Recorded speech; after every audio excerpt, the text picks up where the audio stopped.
ക്രൂശിൽ കിടന്നുകൊണ്ട് പറഞ്ഞ മൂന്നാമത്തെ മൊഴി. സ്ത്രീയെ, ഇതാ നിന്റെ മകൻ. മകനെ, ഇതാ നിന്റെ അമ്മ. യേശു ഒരിക്കൽ ലൈൻ എന്ന പട്ടണത്തിൽ കൂടി പോകുമ്പോൾ ഒരു ശവമഞ്ചം കൊണ്ടുപോകുന്നത് കണ്ടു. പുറകിൽ നിന്ന് ഒരമ്മ പൊട്ടിക്കരയുന്നതും കണ്ടു.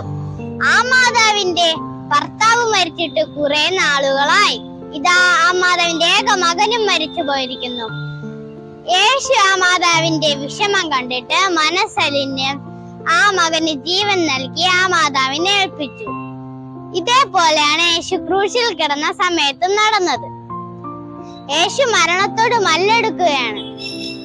യേശുവിന്റെ അമ്മ മറിയ പൊട്ടിക്കരയുകയാണ്. യേശു ഊന്നാണിമേൽ തൂങ്ങിക്കിടന്ന കർത്താവ് വേദനയെല്ലാം അനുഭവിച്ചിട്ടും തന്റെ അമ്മ മറിയെ കണ്ടിട്ട് സമാധാനപ്പെടുത്താനാണ് നോക്കുന്നത്. തന്റെ ശിഷ്യനായ യോഹന്നാൻ അടുത്ത് നിൽക്കുന്നുണ്ട്. യോഹന്നാനോട് പറഞ്ഞു, യോഹന്നാനെ, ഇനി നിന്റെ അമ്മ ഇതായിരിക്കും. മറിയയോട് പറഞ്ഞു, ഇതാണ് നിന്റെ മകൻ. എനിക്ക് തരാൻ ആഗ്രഹിച്ചതെല്ലാം ഇവന് നൽകണം. പ്രിയ കൂട്ടുകാരെ, നമ്മുടെ മാതാപിതാക്കളെ നമ്മൾ കരുതണം. നമ്മൾ ആരോഗ്യവാനായിരിക്കണമെന്നും പഠിത്തത്തിൽ മുന്നേറണമെന്നും അവർ ആഗ്രഹിക്കുന്നുണ്ട്. നമുക്ക് സംഭവിക്കുന്ന വേദനയും വീഴ്ചകളും അവർക്കത് സഹിക്കാനാവില്ല.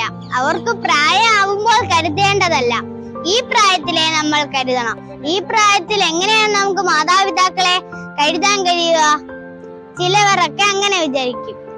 മൂന്നാണിമേൽ തൂങ്ങിക്കിടന്ന കർത്താവാണ് തന്റെ മാതാവിനെ കരുതിയത്. നാം അവരുടെ ജോലിക്കാര്യങ്ങളിലൊക്കെ നാം സഹായിക്കണം. പഠിക്കാൻ വിളിക്കുമ്പോൾ അവരെ വിഷമിപ്പിക്കാതെ അനുസരിക്കണം. നമുക്ക് കഴിയുന്നതെല്ലാം അവർക്ക് ചെയ്തു കൊടുക്കണം.